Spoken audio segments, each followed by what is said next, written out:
I spent $15,000 to go and spend 3 days with Russell Brunson at the Clickfunnels headquarters. He personally taught me a powerful marketing technique, and I went on to use it and earn $2 million in the coaching space. And in this video, I'm gonna teach you exactly what Russell taught me. You'll become a much more powerful marketer. You will convert a lot more customers. Just promise me that you will use what we learn for good to go out and sell badass products that actually help people. So this event was called the FAT event, F-H-A-T, and that stood for Funnel Hackathon. It was 3 days long, right at the Clickfunnels headquarters. There was lots of big names there. Myron Golden was sitting next to me at the table. Steve Larson was one of the teachers. Here's me standing next to Russell Brunson's car. He drove this Clickfunnels Jeep at the time. Yes, I'm a nerd. I was too shy to ask him for a picture together. I really regret that now, but I did get to work with him one-on-one about 3 different times over the course of 3 days. We started at 8 in the morning and literally went to 10 or 11 p.m. every night. Those guys grind. By the way, there's no bars in Boise, Idaho. I couldn't have a hangover. I had no excuse but to just get really caffeinated and work on growing my business. And I want to unpack the big thing that I took away from those 3 days now. So to zoom out, our main goal with online marketing is to take people who have no idea who we are and take them all the way to becoming a client or a customer. But there are a ton of challenges with that. For example, I help coaches and creators publish books to get more clients. But if I just told you, hey, you should hire me to write you a book, you're gonna have a ton of objections that pop up. Like, first of all, you'd say, who is this Brian guy? Is he even credible? Has he published any of his own books? Did he get customers or clients from those books? How did he even land on this niche of helping people write books in the first place? But even after you heard my story and all of my credentials, a new set of objections would appear. First, you might say, well, I haven't even decided that a book is what I want to do right now. But even if you had, another set of objections would pop up like, I don't like writing. I'm not good at writing. I can't get a publishing deal. The market is too saturated. I've got a mountain of objections to tackle if I want to get a client, and you do too. Now, Russell Brunson and many wise marketers who came before him realized this is the game they were playing. Every time they wanted to make a sale, they had to deal with the same set of objections that kept popping up. Now, the individual objections are, of course, different depending on the thing that you sell, but the type of objection is roughly the same. It's either I don't believe you, I don't want your thing, or I don't believe it will work for me. And so what Russell and all the top marketers did, he created a framework that you can use that guarantees you will bust all of the objections people have to purchasing your thing. And this dramatically increases the conversion rate, the amount of prospects who turn into customers. In this video, I'm going to teach you exactly how to do this in your business. First, we're going to start by talking about how to bust these objections that people have. And at the end, I'm going to show you exactly where in your business to use this messaging. So you will have a very tactical way to go out and immediately apply what you're about to learn. The first objection that people have is the objection to you. You want to overcome this objection because you want people to trust you, to see you as credible, to see you as the person that they believe can help them. Now, here's how I did this with my first ever coaching offer. I used to help people buy rental properties. I did a launch for a coaching program that I had. I sent out this series of 4 videos that dripped out over 4 days. First video, I told my origin story. I told them how I used to work in corporate America. I was unhappy, and then I quit and worked at a grocery store. There, I met a mentor, and he paid me to help him find deals. I only made $8,000 in my first year. Then I actually flipped a couple properties with his help. Finally, I was confident enough to purchase my first rental property. And then fast forward to today, I had 35 rental properties and I've got financial freedom. That story allowed them to connect the dots. How did Brian get to where he is today as this real estate investing coach? Also, they were able to see that I had the outcome that they want and that they could see themselves in my story. That allows them to trust me, and that box is checked. However, there's still a bunch more objections that they are going to have. The second category of objection that we need to tackle is the objection to the vehicle. The vehicle refers to your thing. It might be yoga or day trading, meditation, or intermittent fasting. When you overcome the vehicle objection, you get them out of any vehicles they might currently be in and into your new vehicle, which they will use to drive to their destination. You have probably had this happen to you many times before, where you got all excited about this new strategy or this new way to go out and get clients. That was a marketer getting you into their new vehicle. Sometimes they call it a new opportunity. The way that they do that is they bust down the objections that you have to the vehicle, and you do it through story. For example, say that you help people get in shape through yoga. The objection that people will have to your vehicle is people will say, you can't get in shape with yoga. You have to run and lift weights to get in shape. And instead of telling them you're wrong, you say, when I first wanted to get in shape, I didn't see yoga as a viable option. I thought all that was stretching. And I tried, lifting and running, but it kind of hurt my body. Then one day, a friend of mine invited me to go to a yoga class. And I was a little hesitant, but I just went because she was so nice and she had a guest pass. The crazy thing was, I actually sweat my ass off in that yoga class. I felt really good afterwards, kind of peaceful. So I went again and again. And then 30 days later, I actually stepped on the scale. I had lost 8 pounds and I looked in the mirror. My back was nice and toned. I realized that I actually could get in shape by just doing yoga. So instead of telling someone that they should think differently, float a story about how you or one of your clients used to have that same belief that they have, what happened to them, and how they think now. You float the epiphany out there. They either have it for themselves or they don't, but this is the most effective way to shift beliefs.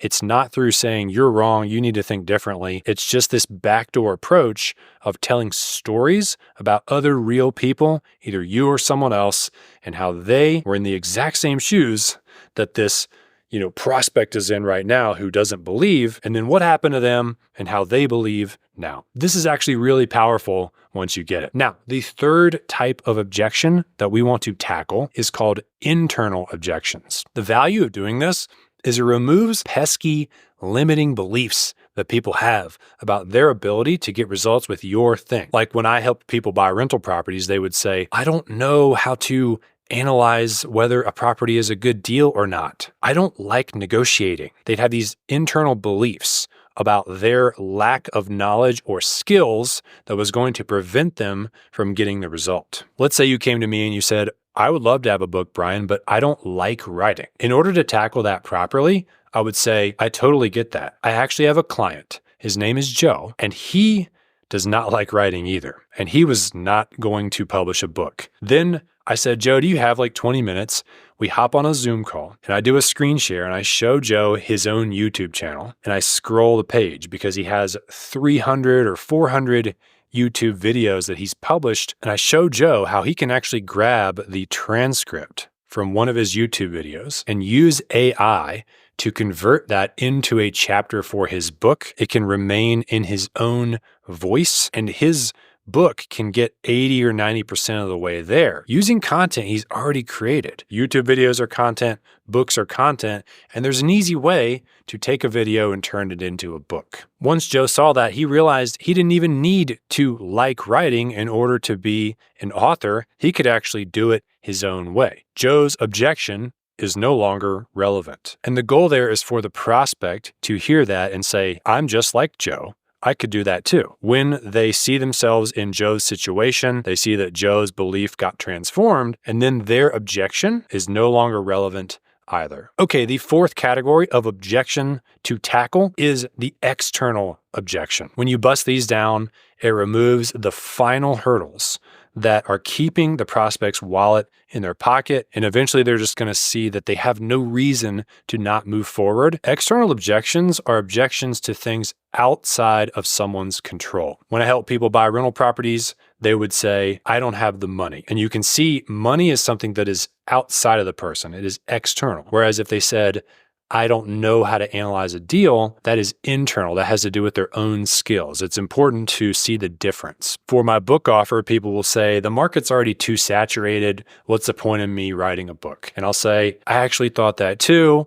And then I realized that I could niche my books down to solve a certain problem for a specific demographic. And through that approach, I could actually be the first or second person to ever write a book on a certain topic. And my book could stand out from all the other books being published every single day. My book started to bring me clients with this approach. And I realized that market saturation was not a big deal when I got my niche right. I hope you're seeing the pattern by now. It's literally just telling the story of the time you or someone else had the same objection, what happened, and how they believe now. Okay, so at the end of this video, I'm going to show you all the places in your business that you can immediately go and apply this objection busting content to start making a lot more sales than you make today. You're going to want to stay tuned for that part. But I would not be doing my job if I did not give you the frameworks to bust these objections down. There's one for the origin story and one that you use for all the other objections.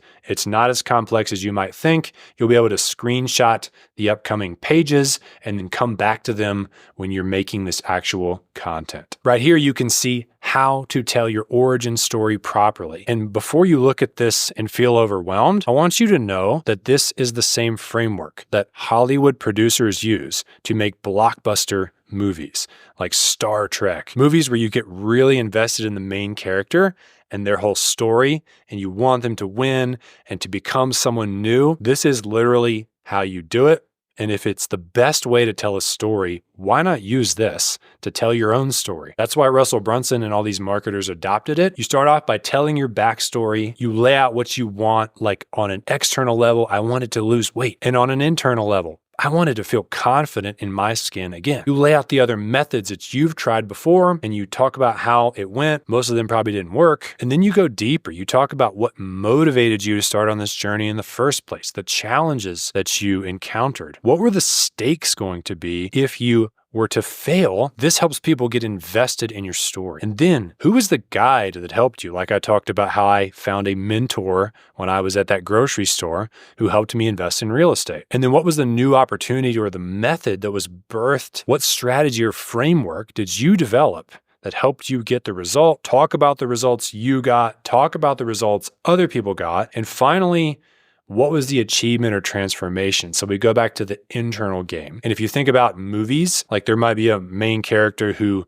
starts out like a spoiled rich kid and you don't like him. And then he goes through all these trials and tribulations. By the end of the movie, he's humbled and he's like a good person. And you're like, ah, yes, that's what I wanted him to be like. And you appreciate the transformation that occurred in him throughout the story. That's really important. That's like the icing on the cake for your whole origin story, is you talk about the way that you transformed on the inside as a result. Now, for all those other objections that we've covered, like objections to the vehicle, external and internal, here is the framework to break those down. First, you identify that false belief that they have. You say, you might be thinking that you can't buy a rental property if you don't have the money. And I totally get that. That's how I used to feel. So let's talk about that now. Then, like we've talked about before, you share a story, either one of your own stories or someone like a client that had that same belief, and then how they struggle with it, but they eventually had an epiphany and an experience that changed the way they thought. Then it's good to have some logic in there. So if I said I bought a rental property without my own money, I found a private money lender to do it. People be like, how does that even work? Like, why would somebody loan you all the money? And then you say, well, if you get a good enough deal, someone can loan you all the money for the purchase and the repairs and still be at 70% of the value. So they're actually protected as well. People go, oh, okay, that does actually logically make sense. Half the buyers out there are emotional. Half of them are logical. So it's always important to include a bit of logic in each of these stories when you are busting down the objections. If you have any additional social proof, like other stories of your own or clients, you can sprinkle them in. And then at the end, have a call to action. So now I hope you can see you don't have to actually like writing in order to write a book. And there's going to be more than one objection in the internal and external categories. Especially, one thing that Russell taught me when I was at Clickfunnels is to address all of them, but start with the main one and then just do little mini quick hits, like quick stories, in that same piece of content to tackle the other objections as well. So you're not limited to just picking one objection that people have internally or externally. All right, here's the fun part. Let's talk about how to actually use this. Like, okay, Brian, you're telling me to break down objections and all this stuff. I get it, but like, how do I actually use this in my business? If you make any kind of content, if you're a podcaster, a YouTuber, whatever, the next 4, 5, 6 pieces of content that you make, tell your origin story, break down their internal and external objections. This is the best top of funnel content to make. When someone opts into your email list, the first 5 emails that go out, origin story, vehicle, internal, external, and then sell your thing, and then move them onto your master list. If you do a 4-day challenge and you're going to teach for 4 days and sell your thing, the 4 days of content, origin story, vehicle, internal, external.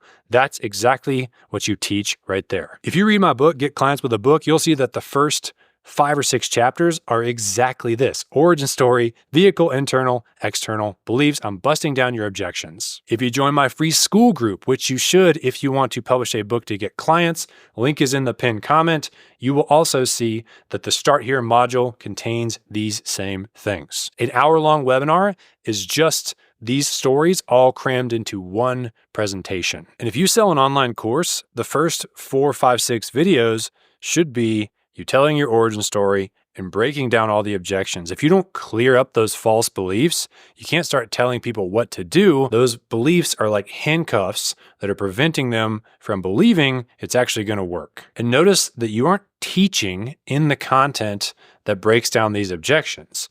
You're not teaching people what to do. That's tactical. You're teaching them how to think. That is philosophical. People will remember you much more for teaching them how to think than teaching them what to do. You might be hearing all this and ask yourself, is this all just some kind of gimmick to trick people into buying your stuff? And that all depends on how you see your offer. A trick would imply there's dishonesty, like I tricked you into doing something that was not good for you. I believe in my offer 1000%. And so I do not want people to be held back by a false belief like I'm not good at writing. And so I'm totally cool with using this powerful marketing technique to free them from the chain of that belief so they can go out and become a published author. And since I believe in what I do, I have no problem using the best marketing method to help people achieve their goals.